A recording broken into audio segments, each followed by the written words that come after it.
मान जाना सैया हमारी एगो कहल होई का बना के होई बड़का गो महल।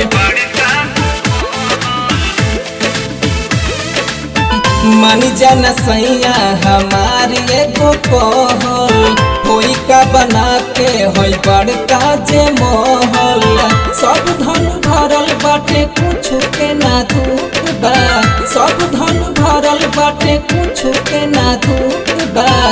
जियो ये राजा तोहरा जियाला के भूख बा, जियो ये राजा तोहरा जियाला के भूख बा, जियो ये राजा तोहरा जियाला के भूख बा, जियो ये राजा तोहरा जियाला के भूख बा।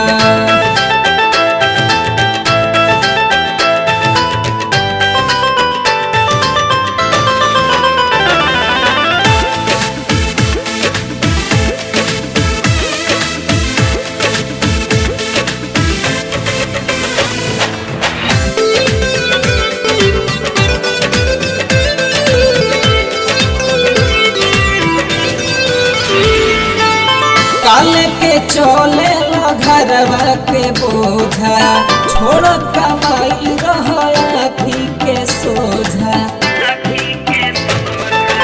काले के चले घरवा के बोझा छोड़ कमाई रही के सोझा।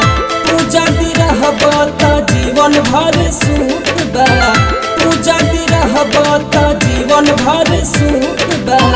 जियो ये राजा तोहरा जियाला के भूख बा, जियो ये राजा तोहरा जियाला के भूख बा, जियो ये राजा तोहरा जियाला के भूख बा, जियो ये राजा तोहरा जियाला के भूख बा।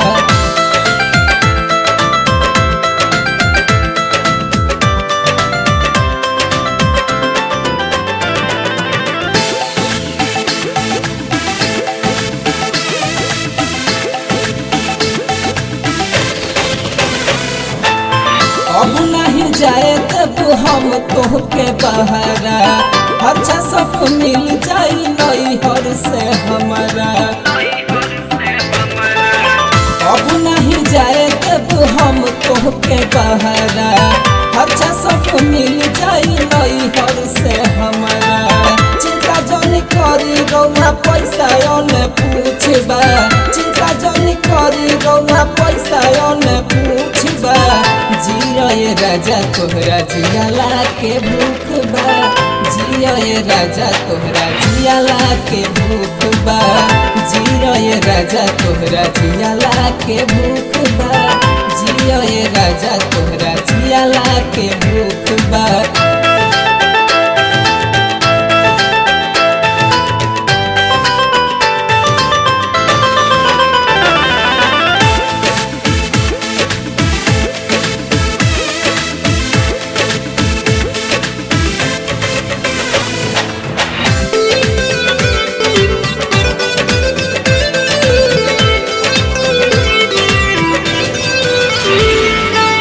जो किस्मत लबी के मानो ना बात हो, सोनम पुजारी तोहर दे दी है साथ हो।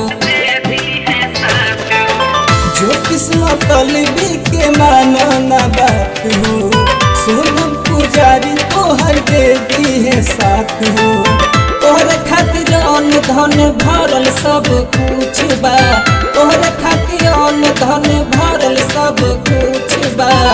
जियो ये राजा तोहरा जियाला के भूख बा, जियो ये राजा तोहरा जियाला के भूख बा, जियो ये राजा तोहरा जियाला के भूख बा, जियो ये राजा तोहरा जियाला के भूख बा।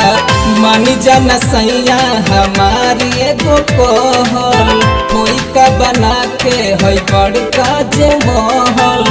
सब धन भरल बाटे कुछ के ना दुख बा, सब धन भरल बा कुछ के ना दुख बा। जियो ये राजा तोहरा जियाला के भूख बा, जियो ये राजा तोहरा जियाला के भूख बा, जियो ये राजा तोहरा जियाला के भूख बा, जियो ये राजा तोहरा जियाला के भूख